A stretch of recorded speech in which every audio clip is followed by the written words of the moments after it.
आप बताइए अंतरंग को हम नहीं बता सकते और ना आप जान सकते हैं। जानने के लिए आपकी आंखें होनी चाहिए। दिव्यम ददाम ते चक्षु, हम दिव्य चक्षु देते हैं देखने के लिए। दिव्य चक्षु आपके भीतर नहीं है, इसीलिए हम सिर्फ इतना ही बताते हैं। हम एक पंडित हैं और हम एक व्यक्ति हैं और गायत्री उपासक हैं, और हमारे बंदा आशीर्वाद से भरा हो जाता है आदमियों का, और आप आदमी के बाल बच्चे हो जाते हैं और बीमारी दूर हो जाती है और नौकरी में उन्नति हो जाती है, हो जाता है। तो महाराज जी क्या बता रहे, बड़े विज्ञान बता रहे, क्या बता रहे, ये हमारा विज्ञान है, ये हमारा विज्ञान का नाम है। और हमारे ज्ञान का हम नहीं बता सकते। ज्ञान को हम कैसे बताएंगे? आपके गुरु कैसे हैं, 6 वर्ष के बड़े हैं, कितने लंबे हैं, इतने लंबे, गाड़ी कितनी बड़ी है, कितनी बड़ी है, तो आपको और बताइए, बस होगा। और क्या बताए? ये महाराज जी उनकी जीवात्मा को बताइए। जीवात्मा से सुनने की इच्छा है और न उसका कोई प्रभाव कभी पड़ने वाला है। प्रभाव पड़ने वाला है तो यही पूछता है कि हमको लिखा ले, हमको लिवा चलना, हमको दिखा लाना, आप गुरु जी कहाँ रहते हैं, दिखाई लाना, मूर्ख कहते हैं। क्या दिखा रहा? शकल दिखा लाइए, हाँ शकल दिखा लाइए। भौतिक ही आपकी दृष्टि है, इसलिए कल हमने भौतिक ही स्वरूप बता दिया आपको। गायत्री मंत्र का भौतिक स्वरूप क्या हो सकता है, भौतिक लाभ क्या हो सकता है। अध्यात्मिक लाभ से लाखों को नहीं जाना, करोड़ों को नहीं जाना है। जड़ जमीन में होती है, दिखाई नहीं पड़ती, पर पेड़ जितना बड़ा होता है आपको मालूम होना चाहिए, जड़ उतनी गहरी। जड़ दिखती है, हमें नहीं दिखती बेटे जड़, पर बरगद का दरख्त जितना ऊपर से बड़ा है ठीक उतनी ही गहरी जड़ है। आप निकाल डालिए, जमीन की खुदाई कीजिए और देखिए कि मोटी वाली जड़ें और महीन वाली जड़ें, बारीक वाली जड़ें कितनी लंबाई फैली हुई है। ठीक उतनी लंबाई फैली हुई है जितना बरगद का दरख्त बाहर खड़ा हुआ है, ठीक उतनी ही फैली हुई पड़ी है। आदमी का भौतिक विस्तार, उसको आप दिया कह सकते हैं, सिद्धियां कह सकते हैं, चमत्कार कह सकते हैं, वैभव कह सकते हैं, वर्चस्व कह सकते हैं। ये कितना बड़ा होगा, ठीक उसी अनुपात से उसी नाप का होगा जितना जो उसका होगा अंतरंग। अंतरंग कैसा हो सकता है? ये बेटे हम बता रहे थे बहिरंग थे, और अंतरंग हमने 2 की व्याख्या में आपको बताया है कि अंतरंग क्या हो सकता है, अध्यात्म का अंतरंग क्या हो सकता है। उनका अध्यात्म के अंतरंग के बारे में कल परसों 2 दिन में हमें जानकारी दी और ये बताया त्रिपदा गायत्री क्या हो सकती है। त्रिपदा 3 चरण जो हमारी विश्वास से संबंध रखते हैं, जो हमारे चिंतन से संबंध रखते हैं, जो हमारे दृष्टिकोण से संबंध रखते हैं, जो हमारी आत्मा से संबंध रखते हैं। तो महाराज जी गायत्री इतनी है, ये बेटे भी और लगी तेरे का। आप तो कहते हैं 3 पाठ की गायत्री है और कोई बता दिया, ये बेटे एक और नहीं चक्कर है इसमें। हमने तो कल 2 खंडों में करके बताया, सारा बता रहे थे, समझ में नहीं आता, इसलिए हमने 3 बात बताई। गायत्री मंत्र जो है इसकी व्याहृतियां हैं। कितनी व्याहृतियां हैं? 3। कौन कौन सी 3 व्याहृतियां हैं? 3 व्याहृतियों का नाम है भू भुव स्वर। ये लगाता है गायत्री में, हमारा जीवन ये 3 लगाता हूँ, बस ये 3 है बेटा। और फिर तो सब 3 है, नहीं बेटे भी और रहेंगे चलेगा। तो आपने पहले क्यों नहीं बता दी बेटे? 2 खंडों में बताई हमने। ये व्याहृतियां हैं, व्याहृति है 7 व्याहृति कौन सी है? जब हम प्राणायाम का मंत्र आपसे कराते हैं तो हम 3 व्याहृतियां वो बताते हैं शुरू वाली, और 4 और बता देते हैं। 4 कौन सी? 4 बेटे तप महाजना सत्यम। आपने पहले क्यों नहीं बताई? ये 2 खंड है। एक खंड वो है तो पता वो खंड है जो आदमी के अध्यात्म से, आदमी के चिंतन से, दृष्टिकोण से संबंध रखता है। और 4 चरण, 4 और भाग लगे, वो कौन से हैं? ये है क्रिया योग और वो है ज्ञान योग, ये है विज्ञान भाग, वो है ज्ञान भाग। 2 खंडों में बटा हुआ है। गायत्री मंत्र की व्याख्या 2 खंडों में बटी हुई है। आप यहाँ जाना, 7 ऋषि, सप्तऋषि आश्रम है, उसमें 7 ऋषियों की मूर्तियां बनी हुई हैं। आप देखना, बीच में शंकर जी बैठे हुए हैं, चारों ओर उसकी घूम जाना, वहाँ 7 ऋषि मूर्ति बने हुए हैं। 7 ऋषियों की मूर्ति के ऊपर गायत्री मंत्र की 7 व्याहृतियां लगी हुई हैं। 7 व्याहृतियां क्या है? 7 ऋषि है। ऋषि तो एक मनुष्य थे, यहाँ बैठे मनुष्य तो भगवान भी थे, पर भगवान मनुष्य नहीं। ऋषि मनुष्य थे, मान लिया बेटे, मनुष्य भी ऋषि हुए हैं। पर ऋषि जो बादलों में थे वो रात को निकलते हैं, ये मनुष्य नहीं है। मनुष्य मर जाते हैं, मनुष्य जला दिए जाते हैं। मनुष्य की एक सीमा होती है। श्री कृष्ण भगवान की सीमा थी देव की, कि यहाँ वसुदेव के घर में पैदा हुए थे जेल खाने में, और जब बेरावल में गुजरात में बेरावल नाम की जगह है, बेरावल के पास श्री कृष्ण भगवान जब पेड़ के नीचे बैठे हुए थे, तब एक बहेलिया आया। बहेलिया ने समझा ये हिरण का पैर है, उसने तीर तक करके मारा, श्री कृष्ण भगवान के पैर में लगा और पैर से श्री कृष्ण भगवान घायल हो गए। घायल होकर के इनको सेप्टिक हो गया और वहीं की मृत्यु हो गई। मृत्यु होने के बाद में वहीं पड़े रहे, और अर्जुन जब बाद में गए वो उनकी चाह वो चले गए। भाई जो थे उसमें आती है, इसका पुराण कथा आती है। उनके भाई बलराम जो थे, उन्होंने कहा हमारा भैया कहाँ चला गया, पता लगाते श्री कृष्ण भगवान के पास वो भी पहुंचे और वो देखा इनकी लाश पड़ी हुई थी और कुत्ते खा रहे थे और वहां कोई जलाने वाला भी नहीं था और वहां मुड़े हुए पड़े थे। देख करके भाई को बड़ा दुख हुआ, उसने वहीं अपना प्राण त्याग दिया। बलराम ने, इसके हम तुम्हारी कथा कह रहा हूँ। दोनों भाइयों की जब मृत्यु हो गई तो बस वहीं पड़े रहे। मांस गिद्धों ने खा लिया, कुत्तों ने खा लिया, कौओं ने खा लिया।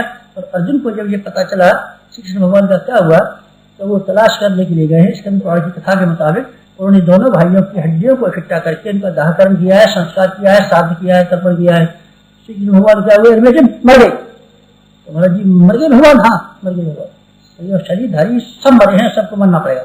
ऋषि सात जो थे वो क्या हुआ? बेटे वो मर गए। कब हुए थे हमें नहीं मालूम है, बहुत पुराने जमाने की बात है। 7 मनुष्य हुए थे, बहुत अच्छा काम करते थे, उनका देहांत हो गया। 7 ऋषि तो जिंदा है। हाँ बेटे हम प्राणायाम के समय जिंदा रहते हैं, प्राणायाम करते हैं। 7 ऋषियों के नाम लेते हैं। तप महाजरा सत्यम, 7 ऋषियों की 7 विद्यार्थियां हैं और जो बादलों में आसमान में चमकते हैं। जब तक सृष्टि काल रहेगी तब तक 7 ऋषि काल रहेंगे। मुझे कह रहा था आपसे 3 अंश त्रिपदा है गायत्री का और एक और उसका भाग है, उसका नाम है चतुष्पदा। ये कौन सा? ये तो आपने कहीं बताया नहीं।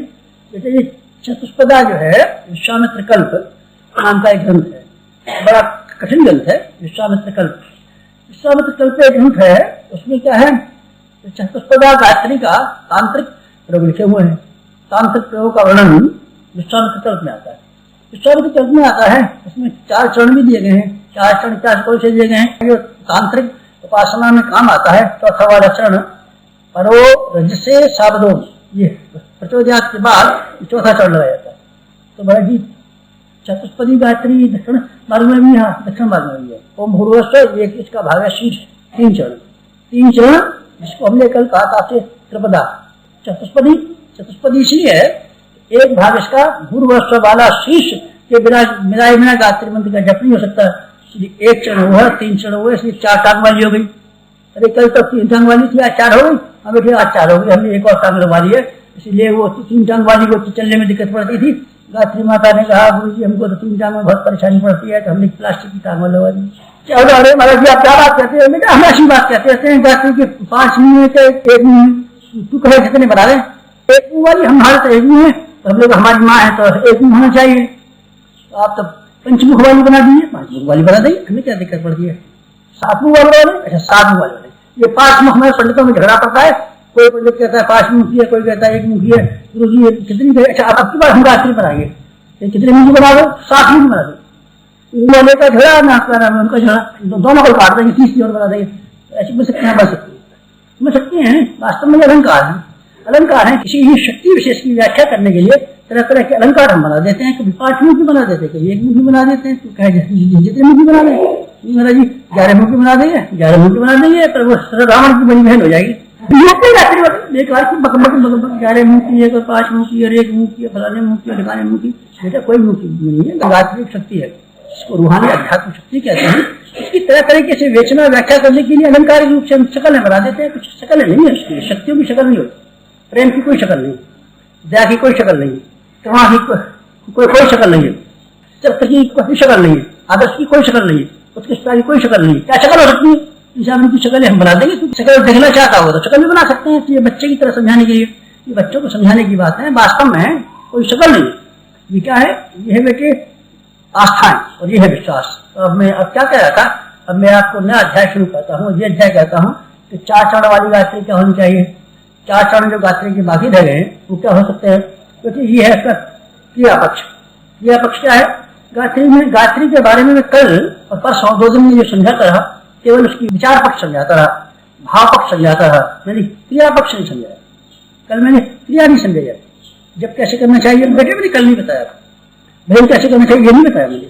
क्रिया पक्ष माने वो जो हाथ पांव से, शरीरों के द्वारा, श्रम के द्वारा, वस्तुओं के माध्यम से जो किया जा सकता है उसका नाम है क्रिया पक्ष। और ज्ञान पक्ष वो है जिसमें कोई क्रिया करने की जरूरत नहीं, हरकत कोई करने की जरूरत नहीं है। आपको निष्ठाएं, आस्था, विश्वास जमाने की जरूरत है। हमारा मस्तिष्क सज्ञान से भरा हुआ पड़ा हो, इसमें क्या करना पड़ेगा? कुछ भी नहीं करना पड़ेगा, मस्तिष्क को ठीक करना पड़ेगा। और हृदय में श्रद्धा, वे वो ले ले पीपल की लकड़ी कुल्हाड़ी से फाड़, श्रद्धा जम जाएगी। क्रिया पक्ष की क्या बता रहा? क्रिया पक्ष नहीं था, कल हम बता रहे थे, कल जो बता रहे थे हम चिंतन बता रहे थे, दृष्टिकोण बता रहे थे, आदर्श बता रहे थे, आस्थाएं बता रहे थे, मान्यताएं बता रहे थे, प्रज्ञा की बात कर रहे थे, निष्ठा की बात कर रहे थे, आस्थाओं की बात कर रहे थे। और ये केवल विश्वास से संबंध रखती है, इसके लिए क्रिया की कोई जरूरत नहीं। अब आप क्रिया की कोई जरूरत नहीं है, ये बेटे क्रिया की जरूरत बताते हैं। हम आज हम क्रिया की जरूरत बताते हैं। 4 क्रियाएं करनी पड़ती है इसके लिए अगर हमको आध्यात्मिक मार्ग में चलना पड़े तो हमको 4 क्रियाएं करनी पड़ेंगी। एक क्रिया करने से काम नहीं चलेगा, नहीं, एक से नहीं चलता, 4 क्रियाएं करनी पड़ेंगी। 4 क्रियाएं कैसे? देख, इमारत जो हमने बनाई है, इस इमारत में 4 चीजें लगाई है। क्या चीज लगाई है? एक ईंट, एक दूसरा चूना या सीमेंट, 2 एक लकड़ी, 3 एक लोहा। 4 की बना इमारत नहीं बन सकती। कोई भी इमारत हो गया 4 की बना नहीं बनेगी, 4 इमारत चाहिए। खेती करने के लिए 4 चीजों की जरूरत पड़ती है। क्या क्या जरूरत पड़ती है? जमीन 1, बीज 2, खाद पानी 3 और रखवाली 4। बिना रखवाली खेल हो जाएगा नहीं बेटे, चाहे जमीन अच्छी हो तेरा, चाहे खाद पानी डाल दे, बिना रखवाली के बिना हो गई नहीं। जानवर खा जाएंगे, कौवे खा जाएंगे, चार खा जाएंगे, कुछ नहीं होगा। रखवाली नहीं करेगा तो शरीर को जिंदा रखने के लिए 4 चीजों की जरूरत है। हमारा पेट नहीं भरेगा तो हम मर जाएंगे भूखे, इसलिए हमको पेट भरना चाहिए, रोटी पानी मिलनी चाहिए। एक हमको सोने का इंतजाम होना चाहिए। सोएंगे नहीं तो बेटे 15 दिन जब नहीं सोएंगे तो हम हो जाएंगे पागल। और 15 दिन के अलावा तो महीने भर तक अगर हम ऐसा करें कि सोने नहीं दे तो हमारा दिमाग खराब होकर के हमारी मृत्यु हो जाएगी। हम जी नहीं सकते किसी तरीके से, सोना न मिले सके तो। सोना की जरूरत है, खाने की बराबरी सोने का मूल्य 2। और बेटे श्रम की जरूरत है। हमारे हाथ पाँव को हिलने का मौका मिलना चाहिए, हमको चलना चाहिए, मेहनत करनी चाहिए। नहीं करेंगे, हाथ पाँव बंधे हुए बैठे रहेंगे तो महीने भर के भीतर हाथ पाँव सब जकड़ जाएंगे और जकड़ के घिसिया लकवा हो जाएगा। फिर हाथ हिलने मुश्किल पड़ जाएगा, हमारे यहाँ हाथ हिलने मुश्किल पड़ जाएगा। पेट हमारा काम ही नहीं करेगा, हिलेंगे नहीं तो पेट हजम नहीं होगा, खून चलेगा ही नहीं, हाथ पाँव हिलेंगे नहीं। श्रम जरूरी है हमारे जीवन के लिए। श्रम के अलावा एक और चीज है, इसका नाम है सफाई। सफाई अगर आप न करने का मौका देंगे तो हम जिंदा नहीं रह सकते। नाक में शहवा नहीं निकले करती तो हमारे प्राण निकल जाएंगे। और अगर हमको आप पेशाब न करने दें तो बेटे हमारा पेट खुल जाएगा, हमारा प्राण निकल जाएंगे। पसीना नहीं निकले तो भी जिंदा नहीं रहेगा, टट्टी नहीं जाए तो भी जिंदा नहीं रहेगा। सफाई 1, सोना 2, श्रम 3 और खुराक 4। 4 चीजों के आधार पर आदमी का शरीर जिंदा रहता है। खेती 4 चीजों के आधार पर टिकी हुई है, या 4 चीजों के आधार पर टिकी हुई है। एक आएगा, एक तो धन। अगर आपके पास पूंजी है तो आप त्याग कर सकते हैं, पूंजी नहीं है तो आप त्याग नहीं कर सकते। पूंजी के अलावा आपको ज्ञान, उस त्याग के बारे में कोई जानकारी है, ज्ञान है तो आप कर सकते हैं। जानकारी जानते हैं नहीं, समझते हैं नहीं तो आप कैसे कर लेंगे? धन है हमारे पास, धन है तो बेटे खत्म हो जाएगा थोड़ी दिनों में, जान के बना नहीं सकती। एक और ग्राहक है, दूसरा ग्राहक नहीं। हम चीज तो बहुत बना लेते हैं, चीज बनाएगा बेटा, ग्राहक नहीं बनेगा तेरा व्यापार नहीं चलेगा, ठप हो जाएगा। और पदार्थ क्या, इसकी डिमांड है बाजार में, वो चीज बना, जरूरत है उसकी, वो चीज की बना रहा है, तो क्या से क्या चलेगी नहीं। पदार्थ जो हम बनाते हैं, बिक्री, ग्राहक और धन, विज्ञान, 4 के बिना कोई व्यापार नहीं चला। 4 के साथ नहीं होंगे तो आपका व्यापार में दिवाला निकल जाएगा। कोई भी कमाता हो तो आपको नुकसान पड़ेगा। 4 चीजें इस चीज की है आध्यात्मिकता की उन्नति के लिए जो हमको करना पड़ता है। विचार नहीं करता, अब मैं करने की बात आ गया, करने की बात आ गया। जो करना पड़ता है वो हमको 4 काम करने पड़ते हैं। 4 कामों से हमारी उपासना पूर्ण हो। 4 की संख्या मुझे बहुत अच्छी मालूम पड़ी। 4 वेद, सारे का सारा ज्ञान और विज्ञान गायत्री मंत्र का 4 वेदों में आ गया है। 4 वेदों में 4 उन सिद्धांतों का वर्णन है जिसको मैं आज आपको बताना चाहता हूँ। क्रिया पक्ष 4 वेद। और क्या है, हिंदू धर्म जो है वर्णाश्रम धर्म कहलाता है। वर्णाश्रम धर्म के 4 स्टेज, वर्ण 4 और आश्रम 4, दोनों को मिला देने से हिंदू धर्म वर्णाश्रम बन जाता है। देख, ये दिशाएं 4 हैं। हमारा अंतःकरण, हमारा जो जीवन है, चेतना है, ये 4 हिस्सों में बटी हुई है। अंतःकरण चतुष्टय कहते हैं, एक मन, बुद्धि, चित्त और अहंकार। इन चारों को अंतःकरण चतुष्टय के 4 खंडों से हमारी चेतना बनी हुई है। हमारे पुरुषार्थ के जो हम याद दिलाया करते हैं आपको, धर्म, अर्थ, काम, मोक्ष, ये 4 हमारे पुरुषार्थ है। 4 खंडों में 4 कोने के कमरा बनता है, 4 दीवार का 4 कमरे का कोना बनता है। 4 हमारे पैर हाथ हैं, जानवरों के 4 पैर ही होते हैं, हमारे 2 हाथ 2 पैर हैं, बात वही पड़ जाती है। 4 चीजें चक्षुपदा गायत्री क्या है साथ फिर बताइए। 4 हमने युग निर्माण का संकल्प जब प्रकाशित किया था तो हमने सब साधन को बताया था, आपको करने के लायक सिर्फ 4 चीजें। 4 आप करेंगे तो आपकी आत्मा की निश्चित रूप से, और आप 4 में से एक काम करेंगे तो आपको उन्नति नहीं। 4 काम कौन से थे? जिस दिन आज से 30 साल पहले जिस दिन भारत को स्वाधीनता मिली थी, ठीक उसी दिन युग निर्माण परिवार, जो पहले गायत्री परिवार के नाम से प्रख्यात था, अब उसका नाम बदल दिया गया है। पहले हम इसको मुन्ना मुन्ना कहते थे, अब उसको बेटा बेटा कहते हैं। तो सब पहले मुन्ना मुन्ना कहते, अब बेटा, अब बेटा इसलिए कहते बड़ा हो गया। पहले इसका नाम गायत्री परिवार था, अब युग निर्माण परिवार हो गया। बात एक ही, हमें एक ही है, बिल्कुल कोई फर्क नहीं पड़ा। 2 संस्थान ही, 2 नहीं। एक ही संस्था है, एक ही हमने गठन किया था 30 तारीख उसको, तो हमने ये घोषित किया था कि उपासना में क्या करना पड़ता है। तो उपासना के लिए, आत्मिक प्रगति के लिए करना क्या पड़ेगा, विचारना कल बता चुके, करना क्या पड़ेगा। करने के लिए 4 काम हमने किए हैं और 4 काम हर अध्यात्मवादी को करने पड़ेंगे। इससे कम में किसी का काम नहीं चला। 4 से कम जो करेगा उसकी उपासना अंदर तक चलिए। कौन कौन से बताइए बेटे। यूरिमा संकल्प में छपा है साधना, स्वाध्याय, संयम और सेवा। 4 चीज ऐसी है कि इसमें से एक को भी आप त्याग नहीं सकते, और एक अकेली को इसमें से कोई लेना चाहे तो आप बन नहीं सकते। हम भेद करेंगे बिल्कुल नहीं, भेद से उद्धार आपका नहीं हो सकता। भेद के बारे में एक दिन मेरी निष्ठा उस कदर डगमगा गई थी कि मैं नास्तिक हो गया होता। तब आप नास्तिक होने को थे बेटी, जब मैं मेरे गुरु ने 1 साल के लिए पिछली बार हिमालय बुलाया था, तब मुझे उन्होंने 4 दिन अपने पास रखा और उसके बाद में 1 साल के लिए गंगोत्री मुझे भेज दिया, जहाँ भागीरथ ने तपिया था वहां भेज दिया मुझे। भेज दिया भागीरथ शराब पर बैठ करके मैं अपना स्थान करता था, और रात्रि को एक स्वामी जी थे, स्वामी कृष्णाथ समस्त देहांत हो जाता, मालवीय जी के हिंदू विश्वविद्यालय की सलाह रखने के लिए वही रातों रात आए थे, और रातों रात पत्थर पर करके रातों रात चले गए थे कि नंगे रहते थे वो। और उनके बारे में ये कहा जाता था जब बर्फ जमती थी तब वो जम जाती, और जब बर्फ पिघलती थी तब वो उठ खड़े हो जाते थे। उनके बारे में कहा जाता है। उनकी उम्र भी थी, जब हिंदू विश्वविद्यालय की शिलान्यास हुआ 80 वर्ष के करीब होने को आए, तभी भी वो जवान थे। और लोगों ने बताया इस समय जब उनकी मृत्यु हुई है 2 वर्ष पहले, तो उनकी उम्र उससे कम नहीं थी। बड़े समृद्ध महात्मा थे। उनकी यहाँ मुझे रात को रखा गया। वहाँ मैंने एक बात देखी, एक घटना ऐसी देखी जिससे कि पागल होते होते बचा, और मैं नास्तिक होते होते बचा। गंगोत्री में जहाँ मैं रहता था वहाँ बाकी महात्मा ऐसे थे जो गर्मी के दिनों में आते थे और बाहर चले जाते थे। तो वहाँ जमती थी बर्फ, हमेशा बर्फ जमी रहती थी 4 महीने। बद्रीनाथ में भी भगवान के मंदिर के पट बंद हो जाते हैं और भगवान को बंद करके लोग चले जाते हैं और ठंड पड़ती है। गंगोत्री में भी ऐसा होता है। गंगोत्री में से गंगा जी की मूर्ति को उठा करके वहां से 23 मील दूर एक गाँव है, नाम भूल जाऊँ उस वक्त, वहां कंधे पर रख करके उस मूर्ति को ले जाते हैं, गांव में ले जाते हैं, वहीं पूजा सेवा करते हैं। और जब बर्फ पिघल जाती है तब उस मूर्ति को कंधे पर रख के लाते हैं, फिर उस मंदिर में स्थापित कर देते हैं। वो ले आते हैं बद्रीनाथ, वहीं जब बंद रहते हैं गंगोत्री ले आते हैं, पर बगैर कोई रह नहीं सकता। वहाँ रहने के लिए थोड़े से महात्मा रह जाते थे। वहाँ जब मैं था, मुझे 1 साल के लिए रखा गया था, तो मुझे तो ठहरना ही था। गुरु की आज्ञा का मैं कैसे उल्लंघन करता, मुझे उसी साल रहना पड़ा गंगोत्री में। वहाँ 2 महात्मा ऐसे थे कि जाड़े के दिनों में भी कपड़ा नहीं पहनते, बाकी महीनों में तो नहीं पहनते थे, उत्सव नहीं पहनते। एक विशेषता।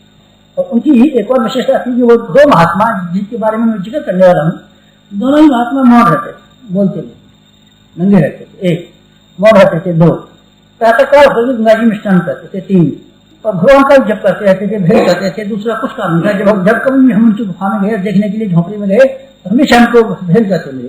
हमने कभी भी ऐसा नहीं देखा घूमते देखा हो या हंसते देखा हो या टहलते देखा हो उनको। जब भी हम सहयोग नहीं रहा होगा वहीं से हम जब गए तो हमें भेद करते देखा। दोनों महात्माओं का मैं दर्शन करने जाया करता था। जब भी थोड़ी सी टाइम फुर्सत मिलता तब मैं दोनों के दर्शन कर लिया था। एक का नाम सीता नाम, एक का नाम राधेश्याम रखा हुआ था। नाम क्या था बेटे मालूम नहीं, ये लोगों ने ऐसे नाम धर लिए थे, हमने भी अपने गुरु का नाम रखा है। नाम का ढंग में क्या क्या नाम है गुरु का मालूम नहीं, हम कहते रहते हैं ऐसी सर्वेश्वर नाम है नहीं बेटे, नाम नहीं, हमने तो ऐसे बढ़ा लिया है जबरदस्ती।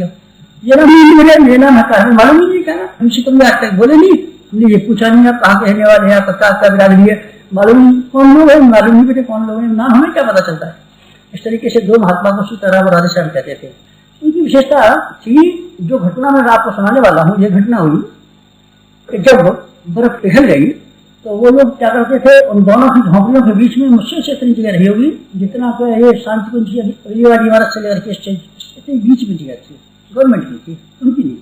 तो झोपड़ी में रखी थी, मालिक थोड़ी थे गवर्नमेंट। इतनी बीच में वो क्या करते थे दोनों महात्मा, अपने 6 महीने के लिए गुजारा करने के लिए साग भाजी पैदा कर लेते थे उसी जमीन में। बैंगन कोई आलू कोई गोभी ऐसे लगा लेते थे और वो 2 महीने में फसल आ जाती है। 2 महीने में गंगोत्री की विशेषता, न पानी लगाना पड़ता है, न खाद देना पड़ता है, कुछ नहीं करना पड़ता। 2 महीने में आप कोई चीज बो दीजिए, 2 महीने फसल पकते रहती है। चाहे गेहूँ बो दीजिए, कुछ भी बो दीजिए तो फिर पड़ जाती है ठंड। सावन भादों के 2 महीने होते हैं, उसी में बस फसल पैदा होती है। भगवान ने जाने क्या माया बना दी है। उन्होंने जिस साल में था उन्होंने अपनी अपनी भूमि में साग भाजी बोने के लिए निशान लगाए। तो हर साल बर्फ पड़ती थी, पर अब जो निशान थे वो तो बिगड़ जाते थे, मेड़ तो बनाई रखती। दोनों ने अपनी अपनी साग भाजी के लिए मेड़ लगा करके और साग भाजी लगाने का शुरू किया। अब झगड़ा इस बात में पड़ गया कि वो महात्मा कहते थे मेरी जमीन यहाँ तक है, वो कहते थे मेरी जमीन यहाँ तक। इस बात में झगड़ा शुरू हो गया। थोड़ी सा चक्कर था, मैं समझता हूँ 2-5 फुट का झगड़ा रहा होगा। 2-5 फुट में वो एक महात्मा आगे अपनी बता रहे थे, दूसरे महात्मा 2-5 फुट कम बताते थे, इस बात का झगड़ा था। तो उन महात्मा को धीरे धीरे क्या हुआ, पहले तो संकेत हुए, इशारे किए थे जमीन वहां तक, वो होते तो ही थे, इशारे कर दिए। इशारे करने के बाद जब नहीं माना तो एक महात्मा ने दूसरे महात्मा की बोया हुआ साथ भागी दुआ डाली, उससे से पैर से सबको उखाड़ के फेंक दिया। तो दूसरा महात्मा गया, उसने उसको फेंक दिया। दोनों में इतनी लड़ाई हुई। लड़ाई होते होते 2-5 दिन में लड़ाई की सीमा कहा जा पहुंची। दोनों महात्माओं ने एक दूसरे से गुत्थम गुत्था की और एक महात्मा ने दूसरे को जमीन पर गिरा दिया। तो गिरा करके उसने गुस्से में उसकी दाढ़ी पकड़ी और दाढ़ी ऐसे जोर से खींची, सब दाढ़ी पूरी की पूरी बार उसने उखाड़ दी, ऐसे जोर से खींच करके उसकी दाढ़ी में से खून निकलने लगा। महात्मा की मुझे खून निकल गया, पूरी दाढ़ी उसकी मुट्ठी में आ गई, खून निकल गया। ये घटना मैंने देखी, बस देख करके आपसे देखी, देख करके मतलब मैंने दुनिया में बहुत देखा है। और मैंने आदमी की खून खच्चर देखी, बड़े बड़े ऑपरेशन देखे, हत्याकांडों से मरते हुए आदमी देखे। और कलकत्ता गोलीकांड में जो कि महामना मालवीय जी कलकत्ता कांग्रेस के प्रेसिडेंट थे, ये मैं सन 34-35 की बात कर रहा हूँ। बड़ा बाजार चौराहे के ऊपर गोलियां चली, जैसे जलियांवाला बाजार में चली गोलियां चली थी। गोलियों में 250-300 आदमी हमारे देखते देखते हमारे सामने मारे गए थे। मित्रों, मैंने बहुत देखा, मेरा हृदय बड़ा कोमल भी है और इन मामलों में बड़ा कठोर भी है। लाइन में आप भेज दीजिए मुझे, बराबर में कोई डर नहीं वाला नहीं।